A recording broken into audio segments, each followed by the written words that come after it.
Hi friends, welcome back to Shine Classes. First of all good afternoon to everyone. कैसे हैं friends? Hopefully अच्छे होंगे। आइए शुरुआत करते हैं अपनी इस क्लास की। आज है 4 मई। मैं डेट इसलिए याद दिलाती हूँ कि आप अपने मंथ की तरफ आगे बढ़ रहे हैं। एक महीने का गोल होता है। आप लोग शायद पढ़ाई कर रहे हैं अभी, तो इसलिए नहीं होता, लेकिन एक एस्टिमेट गोल बना के चला करिए कि इस महीने में आपको क्या क्या आउटपुट लेना है, कहाँ कहाँ से आपको क्या क्या सीखना है। कुछ पढ़ाई की चीज़ सीखनी है, कुछ एक्स्ट्राऑर्डिनरी वर्क करना है, कुछ नॉवेल्स पढ़ना है, कुछ एक्सरसाइज करनी है। तो आप हर महीने का गोल सेट किया करिए, ठीक है? वो आपको बहुत प्रॉफिटेबल होता है, आपको अच्छा लगता है, आप बहुत अच्छा वर्क करते हैं। तो ये चीज़ हमेशा ज़रूरी नहीं कि हर समय किताब लेके टहलते रहो, ऐसे फिर ग्रोन अप नहीं होंगे। 5 मिनट एक्सरसाइज कर लो, 5 मिनट फ्रेश हवा ले लो, 5 मिनट कुछ और काम कर लो। कुछ कुछ चीज़ें आपको एक्स्ट्राऑर्डिनरी मंथ में करना चाहिए, उससे आपका गोल बहुत अच्छा कंप्लीट होता है। आप फिर जो काम करने बैठते हैं मन लगा रहता है उसमें। नहीं तो आप सारा दिन अगर सोचेंगे यही करूँ, सुबह हो जाए तो यही बैठ जाऊँ, दोपहर हो जाए तो यही, ऐसा नहीं हो, ऐसा ना पढ़ो। छोटा सा कोर्स है, सिंपल है, बस यही इतना है कि थोड़ा सा ट्रिकी रहता है कभी कभी। नहीं तो आसान से हो जाता है, अच्छा हो जाता है, ठीक है? इसके लिए मत परेशान हो। इसीलिए मैं डेट याद दिलाती हूँ कि आज ये अच्छा, ये इतना काम किया, आज इतने में इतना किया। अब मैं अपना काम करती हूँ, साथ आपको ये चीज़ें करती हूँ, तो काफ़ी आउट मतलब ढेर सारे काम करो थोड़े थोड़े, तो वो चीज़ आपके लिए काफ़ी अच्छी होती है, आप बहुत कुछ सीख जाते हैं, ठीक है? चलिए आइए शुरुआत करते हैं आपसे शालिनी क्लास साथ। मैं हूँ शालिनी, आप सभी का यहाँ पर स्वागत करती हूँ। अगर आप में से कोई पहली बार आया है, जो अभी तक नहीं आ पाया था, जो जिन्हें नहीं पता था इस क्लासेस के बारे में, तो प्लीज़ चैनल को सब्सक्राइब करिए, वीडियोस को इन तक देखिए, टेलीग्राम को ज्वाइन करिए, लिंक आपको कमेंट बॉक्स में मिलेगा।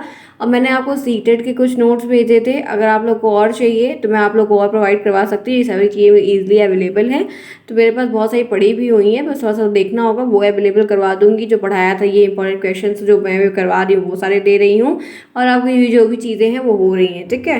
तो ध्यान रखिए, चीज़ें हो जाएगी, बहुत परेशान नहीं करना है। ये हम बाल विकास कर रहे थे, और बाल विकास को हमको इसको पूरा ऑब्जेक्टिव को ओवर करना है। तो हमने कहाँ तक किया था, अपने टॉपिक के चलते हैं, फटाफट करेंगे। मैंने आप लोग को लास्ट क्लास में जो पढ़ाया है, किसी को रिमेम्बर है? क्योंकि इतने सारे काम में मैं भूल गई कि मैंने आपको कहाँ तक पढ़ाया था। आई थिंक मैंने 179 तक, मे बी नॉट श्योर, शायद करवाया था ना फ्रेंड्स? याद है आप लोगों को कि 183 तक करवा दिया था? अब मुझे पूरी क्लियरली चीज़ें नहीं याद है, बिकॉज मैंने काफ़ी कुछ पढ़ाया, डेली कुछ ना कुछ पढ़ा। चलो आशा करते हैं एंडिंग से देख लेते हैं। वैसे भी 212 इसका लास्ट क्वेश्चन है, हम लोग शायद 183 तक कर ही लिए थे। तो यहाँ से स्टार्ट करते हैं, फिर जितना भी होगा देख ही लेंगे। आज हमें इसे पूरा ओवर करना है, चाहे जो हो जाए, ठीक है? फिर हमें वेरी शॉर्ट वाले भी करने हैं, क्योंकि ये बाल विकास का पेपर है, इतना भी इजी नहीं रहेगा, तो हमको करना होगा। आइए शुरुआत करते हैं, देखते हैं यहाँ पर कैसे प्रश्न है। सबसे पहला प्रश्न आपके सामने स्क्रीन पर दिया गया, जरा पढ़ने का प्रयास करें फटाफट। चलिए पढ़िए क्या है, देखिए। कह रहा है कि 2000 ये 212 में है कि जन्म के समय शिशु के भीतर कितने संवेग पाए जाते हैं। जब बच्चे का एक न्यूली बॉर्न बेबी होता है, बर्थ होता है, तो उसका उसमें जो संवेग पाया जाता है वो क्या है? तो पहला ऑप्शन है 4, 2, 3, 6। तो आपको मालूम है, फिर बहुत बार मैंने आपको पढ़ाया और बताया, 3 है, और वो भी क्या है? फॉल है। फॉल, एंगल, लव, ठीक है? भय, घृणा और प्रेम, ये 3 है जो काफ़ी इंपॉर्टेंट है, ध्यान रखिएगा। नेक्स्ट है, फ्राइड के अनुसार आक्रामकता का, वही आक्रमण वाला का कारण है क्या? क्या कारण है? तो उच्च अधिगम होना, उद्दोलन होना, जिज्ञासा होना और उपलब्धि का प्रेरक होना। तो ये क्या है? आक्रामकता का कारण क्या है? क्या रीज़न है फ्रायड के अकॉर्डिंग?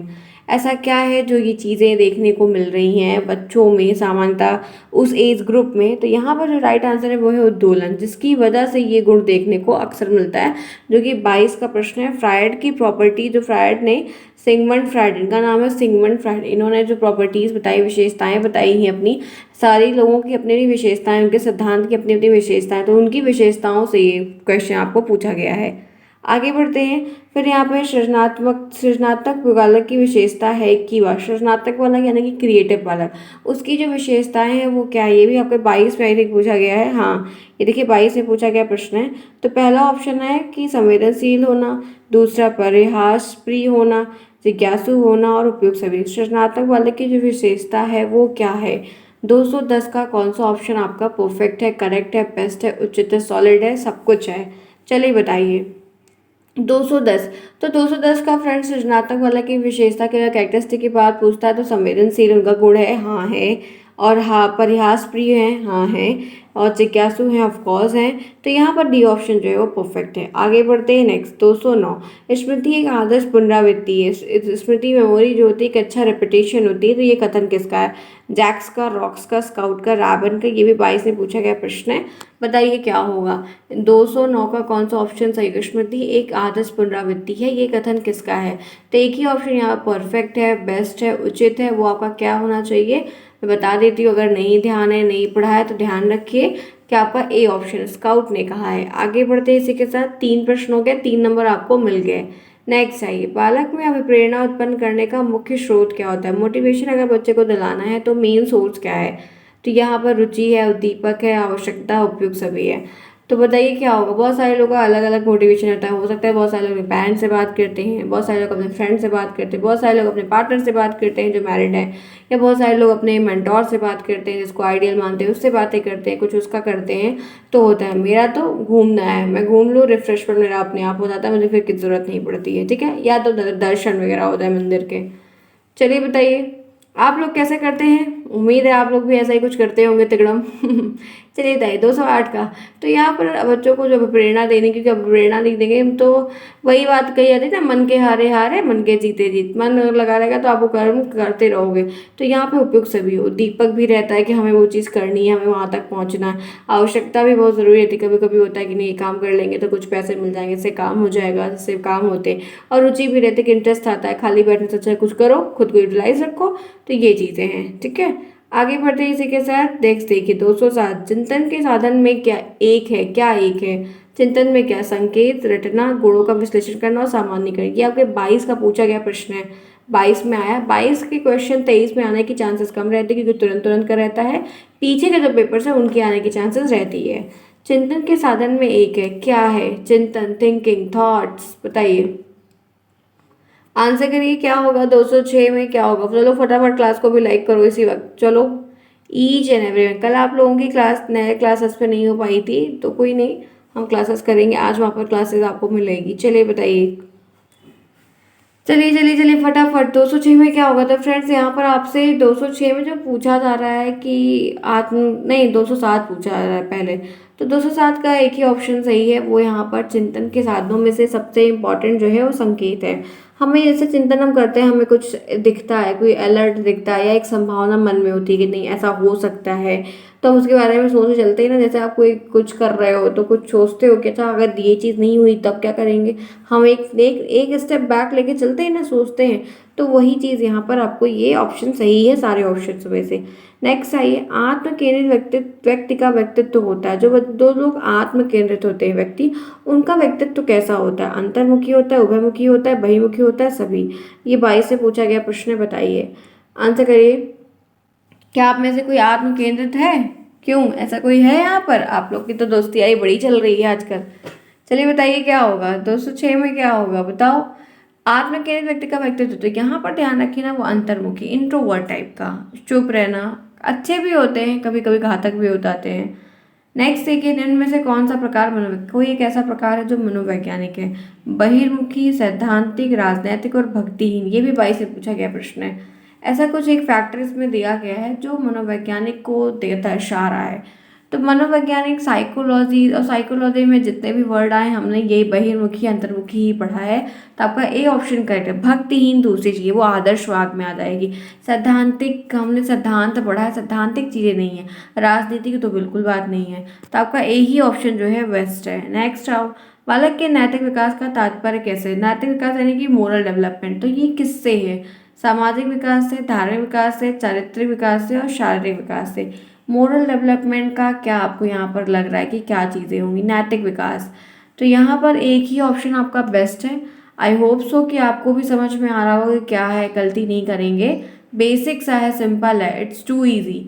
पहला तो शारीरिक बिल्कुल नहीं हुआ। जो चीज़ें जैसे कभी कभी कह होता है कि ऑप्शन नहीं समझ में आया, तो जो चीज़ें नहीं होंगी उनको काटना शुरू करो। तो ये चारित्रिक का तो बिल्कुल नहीं होगा। अब बताइए दो, एक सामाजिक और एक धार्मिक। तो धार्मिक चीज़ें जो होती हैं वो पूजा पाठ पद्धति कल्चर रिचुअल्स उसमें आ जाती हैं। लेकिन नैतिक विकास एक नैतिक डेवलपमेंट सामाजिक होता है, जैसे क्या कि ये हमें करना चाहिए या नहीं करना चाहिए, क्या हमें ऐसा जवाब देना चाहिए। सोसाइटी में रहना तो सोसाइटी के नियम के अनुसार चलना होगा। इतने बजे एंट्री, इतने बजे जाना, इतने बजे आना है, पार्टिसिपेट करना है, अलाउंस भरना है, ये भरना है, वो भरना है, ये मुझे करना चाहिए कि नहीं करना चाहिए, ये उनके साथ ऐसा व्यवहार करना चाहिए नहीं करना चाहिए। तो ये सारी चीज़ें आपके लिए काफ़ी इंपॉर्टेंट होती हैं। नेक्स्ट आइए 203 प्रयत्न और भूल सिद्धांत का प्रतिपादन किया है 222 में योकम ने, हल ने, कोलर ने, थॉर्नडाइक ने। बताइए क्या होगा। प्रयत्न एवं भूल के सिद्धांत का प्रतिपादन किसने किया है। 203 का ऑप्शन आप सभी को पता है कि थॉर्नडाइक, इनका पूरा नाम ईएल थॉर्नडाइक है। हम इसे प्रयास और त्रुटि का सिद्धांत भी कहते हैं। तो जैसे पर्यायवाची होती है बार बार एक चीज़ों की कई सारी, तो वैसे ये भी होते हैं। तो इसके लिए आप मत होइएगा कंफ्यूज कि ये कैसे अलग हो सकता है, ठीक है, क्योंकि हो सकता है कि आप में कन्फ्यूजन आ जाए। तो इससे अच्छा कि मैं क्लैरिटी के साथ चीज़ें बता दूँ कि आप बिल्कुल भी वहाँ पर कन्फ्यूज ना आए। होप सो कि मेरी सोच सही है फिलहाल के लिए। चलिए आगे बढ़ते हैं, इसी के साथ बढ़ते हैं नेक्स्ट प्रश्न की तरफ। देखते हैं कि नेक्स्ट प्रश्न यहाँ पर क्या है और हमें यहाँ पर क्या करने को कहा जा रहा है। चलिए नेक्स्ट है कि क्या है सीखने की सही परिभाषा। सीखने की, लर्निंग की एक अच्छी और सही परिभाषा अगर पूछी जाए तो वो क्या है। ऑप्शन ए है आदर्शों का पालन, रटना, अनुभव और प्रशिक्षण के द्वारा व्यवहार में परिवर्तन लाना, दूसरों के साथ काम करना। तो वो क्या चीज़ें हैं वो आपको बताना है, बताइए, आंसर करिए। क्या सही हो सकता है, क्या सब क्या परफेक्ट हो सकता है। आई होप सो समझ में आ रहा होगा। सीखने की एक सही परिभाषा, सीखने की एक अच्छी परिभाषा जो सुटेबल हो और सही भी हो। तो यहाँ पर फ्रेंड्स ना आप ध्यान दे रहे हो 202 में आपको जो सही आंसर है वो बेस्ट जो, अगर ऑल होता तो हम एक बार सोचते, बट ऑल नहीं है। तो सीखने की एक सही डेफिनेशन जो परफेक्ट है वो सी ऑप्शन है। सी जिन्होंने बताया है उन सबका सही है। अनुभव है, प्रशिक्षण के द्वारा व्यवहार में चेंजेस ले आना। सीखना मतलब कुछ परिवर्तन आना, चाहे वो बिहेवियर में हो, पढ़ाई लिखाई में हो, ग्रोथ में हो, सक्सेस में हो, नौकरी मिलना, अलग अलग चीज़ें। तो अलग अलग फैक्टर में अलग अलग ग्रोथ का होना। आगे बढ़ते हैं, चलते हैं 201 पे। सीखने को प्रभावित करने वाला सबसे महत्वपूर्ण कारक क्या है। ये भी आपके 22 से पूछा गया प्रश्न है कि अगर आपको कोई चीज़ ऐसे सीख रहे हो, लर्न कर रहे हो, तो सबसे ज़्यादा प्रभावित करने वाला जो एक महत्वपूर्ण फैक्टर होता है वो क्या है। तो प्रेरणा बहुत प्रभावित करती है, रुचि करता है, ध्यान करती है, स्मृति करती है। सबसे ज़्यादा अच्छा मतलब सबसे ज़्यादा इम्पैक्ट देने वाली जो चीज़ें हैं वो क्या हैं। तो यहाँ पर एक ही ऑप्शन बेस्ट है। I hope so. चलिए फटाफट बताइए कि क्या होगा। ईच एंड एवरीवन, सबको समझ में आ रहा है। ऑप्शन तो सारे अच्छे दिख रहे हैं, लेकिन देखो ध्यान का तो थोड़ा सा कम है। महत्वपूर्ण कारक ध्यान का जितने कंपैरिजन दिए गए उसके, स्मृति का भी थोड़ा सा कम है। बात बचती है प्रेरणा और रुचि की, ठीक है। अगर यहाँ पर एक ऑप्शन होता है कि आ और साथ दोनों था तो हम दोनों टेक करते हैं, वो परफेक्ट था।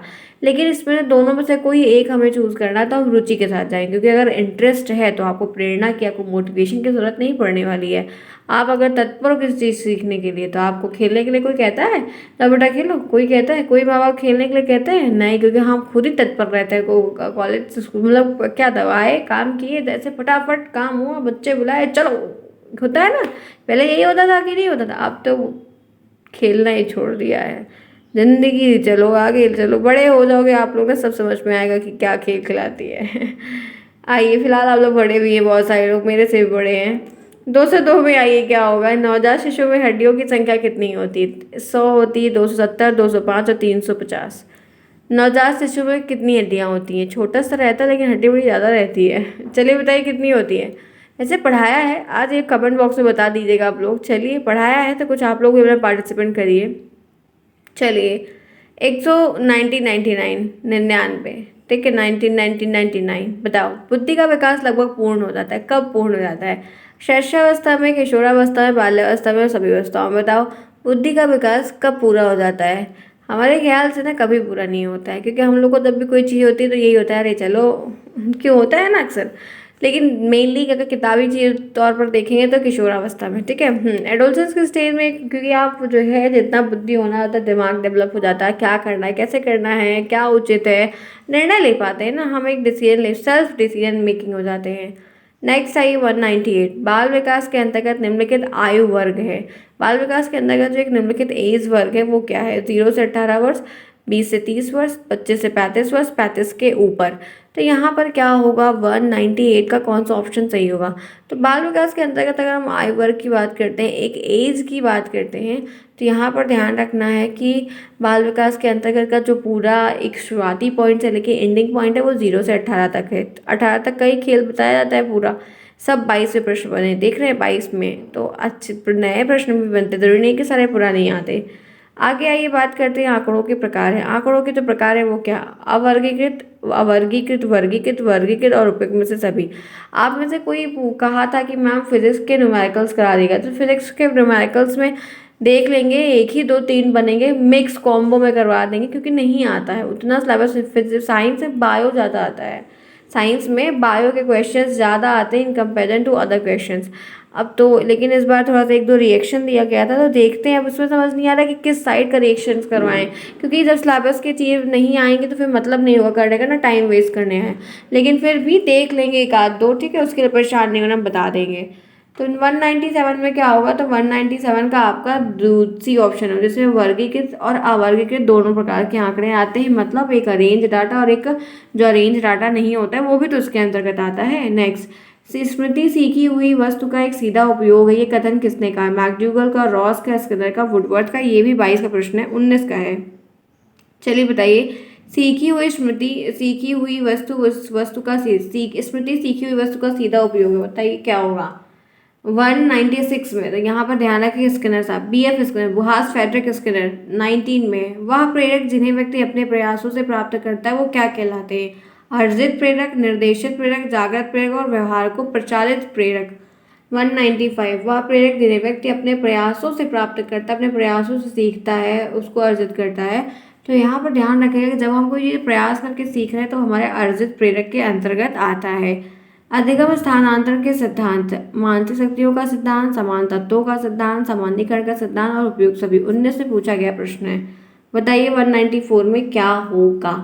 194, अधिगम स्थानांतरण के सिद्धांत। तो अधिगम स्थानांतरण में आपके डी ऑप्शन चाहिए, जैसे समान तत्वों का सिद्धांत भी, जैसे कोई चीज़ है सेम टू सेम है, सामान्यीकरण का सिद्धांत है, सिमिलरिटीज कुछ है, मानसिक सिद्धांत, तो ये चीज़ें उसमें आ जाएंगी जहाँ पर हम कुछ सीख के कहीं पे यूज़ करके सीख रहे हैं, हेल्पफुल हो रहा है हमारे लिए, एक्सपीरियंस वाला चीज़ है। नेक्स्ट आइए, प्रेरणा होती है, प्रेरणा कैसी होती है, सकारात्मक, नकारात्मक, दोनों और उपयोग से कोई नहीं। 2019 से पूछा गया प्रश्न है कि प्रेरणा कैसी होती है, तो प्रेरणा के बारे में आप क्या बताएंगे। 193, तो ध्यान रखिएगा सकारात्मक होती है, ठीक है, प्रेरणा जो है सकारात्मक होनी ही चाहिए, नहीं तो फिर प्रेरणा नहीं कहलाएगी। थॉर्नडाइक ने दिया है, थॉर्नडाइक ने क्या दिया, प्रभाव का नियम, अभ्यास का नियम, तत्परता का और उपयुक्त सभी। थॉर्नडाइक ने जो दिया है वो क्या दिया है, आपको मालूम है कि उपयुक्त सभी, क्योंकि इन्होंने 3 नियम दिए हैं और ये तीनों जो नियम है मुख्य नियम के अंतर्गत आते हैं। गौण नियम में 5 आते हैं, मुख्य में 3 आते हैं, तो ये आपको यहाँ पर रखना है ध्यान, ठीक है। आगे बढ़ते हैं, इसी के साथ चलते हैं, देखते हैं 191, कल्पना के विकास के लिए शिक्षा में किन बातों का ध्यान रख देना चाहिए, भाषा विकास पर, कहानी पर, काल्पनिक खेलों पर, क्रियाओं पर और उपयुक्त सभी। कल्पना के विकास के लिए शिक्षा में निम्न बातों का ध्यान रखना चाहिए, वो क्या है बताइए। आंसर करिए कि 191 का क्या होगा। कल्पना के, इमेजिनेशन के डेवलपमेंट में शिक्षा की जो बातें हैं वो हमें क्या क्या ध्यान रखनी चाहिए। तो यहाँ पर उपयुक्त सभी होगा, क्योंकि विकास, भाषा विकास का भी ध्यान, भाषा भी आपकी सुबोध होनी चाहिए, सही होनी चाहिए, कहानी सुनाने का भी टॉपिक है, खेल और क्रियाओं के अवसर की बातें हैं, तो वो काफ़ी हेल्पफुल हो जाता है। नेक्स्ट आइए, शिक्षा में सृजनात्मकता का उपयोग किस रूप में हम करते हैं। 19 से पूछा गया प्रश्न है, तर्क में, कल्पना में, सीखना में, चिंतन में। तो शिक्षा में, पढ़ाई लिखाई में क्रिएटिविटी का जो यूज़ करते हैं ना, वो एक प्रकार से हम यहाँ पे क्या कह सकते हैं, क्रिएटिविटी ये कुछ कर रहे हैं, तो हम यहाँ पर जो बेस्ट है, सबसे ज़्यादा अच्छा है वो चिंतन है। पता है क्यों चिंतन है, क्योंकि क्रिएटिविटी हम जो सोचते हैं, जैसे आपको जहाज़ बनानी है, आपको पानी वाली जहाज़ बनानी है, जब सोचोगे ना कि गत्ते का बना है, कि थर्माकोल का बना है, अच्छा तो गत्ता गीला हो सकता है, पानी में चलेगा, तो पानी में चलाने के लिए मोटर कौन से कितने पावर की लगाए हैं, फिर उसके बाद बैटरी खत्म हो जाएगी तो क्या करेंगे, सोलर का थोड़ा सा कुछ बनाएंगे। तो आपको कुछ चीज़ें ऐसी सोचनी होगी जहाँ पर बात आपको ध्यान में रखनी होगी। सृजनात्मकता के जो प्रयोग की बात कर रहा है, तो वहाँ पर ये चीज़ तभी आती है जब हम कुछ सोचते हैं, चिंतन करते हैं, विचार करते हैं, तब उसको जाकर एग्जीक्यूट करते हैं, ठीक है। जैसे एग्जीबिशन में है, कहीं पार्टिसिपेट कर रहे हैं, या कोई भी चीज़ पार्टिसिपेट कर रहे हैं, तो वहाँ पर बालक के मानसिक विकास के लिए शिक्षक को करना चाहिए। बच्चे का एक मेंटल डेवलपमेंट अगर करना है तो टीचर को क्या करना चाहिए, स्नेह और सहानुभूतिपूर्ण व्यवहार करना चाहिए, सादर आचरण प्रस्तुत करना चाहिए, उपयुक्त उपयुक्त शिक्षण विधि का प्रयोग करना चाहिए और उपयुक्त सभी। तो अगर ऐसी कोई कंडीशन देखने को मिले, ऐसी चीज़ें हो रही हैं, तो क्या आप उसमें से क्या सही रहेगा, तो जो आप करेंगे। तो यहाँ पर 198 में भी 189 में भी हम उपयोग सभी करेंगे। आपका सिंपैथी वाला अच्छा मतलब बिहेवियर होना चाहिए। सारी चीज़ को आप खुद भी फॉलो करो, अच्छी विधियों का प्रयोग करके बच्चों को पढ़ाओ तो काफ़ी हेल्पफुल है। नेक्स्ट 188, बाल्यावस्था में शिक्षा का क्या स्वरूप होना चाहिए। 2019 से पूछा गया। खेल कूद की छूट बिल्कुल नहीं दी जानी चाहिए और रचनात्मक कार्यों की शिक्षा दी जानी चाहिए। गुरुकुल प्रणाली की शिक्षा होनी चाहिए। पिटाई करके अध्यापक द्वारा शिक्षा दी जानी चाहिए। तो ये वाला और ये वाला तो बिल्कुल काट दो। बताइए तो बाल्यावस्था का जब चाइल्डहुड का समय चल रहा है, शैशवावस्था हो चुकी है, तो आप उनको ना खेल दो, क्रिएटिव कार्य दो, एक्टिविटी में इन्वॉल्व करो, कुछ जोड़कर बनाने के लिए दो, कोई प्रोजेक्ट दो, कोई असाइनमेंट हो जिसमें कई सारे बच्चे पार्टिसिपेट करके अपना दिमाग लगाएं, तो वो काफ़ी हेल्पफुल होता है और उसके बहाने वो बढ़िया सीख भी पाते हैं। नेक्स्ट आइए, मनुष्य जो कुछ बनना होता है वो प्रारंभ के 4-5 वर्षों में बन जाता है। किसने कहा है? फ्रायड ने, हरलॉक ने, क्रोन और थॉर्नडाइक ने। तो 187 का क्या होगा? तो एक ही ऑप्शन बेस्ट है, बता सकते हैं किसने कहा? जरा आज कमेंट बॉक्स में बताइएगा आप लोग कथन वाले प्रश्न को, आप ही लोगों को बताना है, क्योंकि आप लोगों को ये तैयार होना चाहिए। मुझे तो याद है, लेकिन आपको नहीं तैयार होगा तो फिर मज़ा नहीं आएगा। नेक्स्ट आइए, टोली की उम्र किसको कहते हैं? किशोरा को, शैशव को, बाल्य को, युवावस्था को। तो टोली यानी कि गैंग एज से हम बाल्यावस्था को, चाइल्डहुड में बच्चा जो है ना गैंग बनाता है, लीडर बनता है और अपने सारे दोस्तों को अपना जो है मंत्रिमंडल बनाता है। विकास को प्रभावित करने वाले कारक कौन कौन से? यौन, बुद्धि, अंतरस्रावी ग्रंथियां और उपयुक्त सभी। 19 का प्रश्न है। आपके डेवलपमेंट को प्रभावित करने वाले जो कारक है वो क्या है? बुद्धि प्रभावित करती है, यौन करता है और ग्रंथियां करती हैं, सभी तो सभी करते हैं। ठीक है, आगे बढ़िए। नेक्स्ट, जिस प्रकार शारीरिक विकास के लिए भोजन का महत्व, जिस प्रकार से शारीरिक विकास जो हो रहा है उसके लिए फूड इंपॉर्टेंट है, उसी प्रकार सामाजिक विकास के लिए शिक्षा का। ये कथन किसका है? स्किनर का, वुडवर्थ का, ड्यूवी का, अरस्तू का, जो कि 19 में पूछा गया प्रश्न है। बताइए। तो राइट आंसर यहाँ पर ध्यान रखिएगा कि वुडवर्थ होगा। ठीक है, सी ऑप्शन जो है वो आपका करेक्ट है। आगे बढ़ते इसी के साथ, जन्म से 5 वर्ष की अवस्था कैसी होती है? शैशवावस्था होती है, हम जानते हैं, तो बिल्कुल भी टाइम वेस्ट नहीं करेंगे। मैक्ट्यूगल ने कितने प्रकार के संवेग बताए? तो 14 बताए।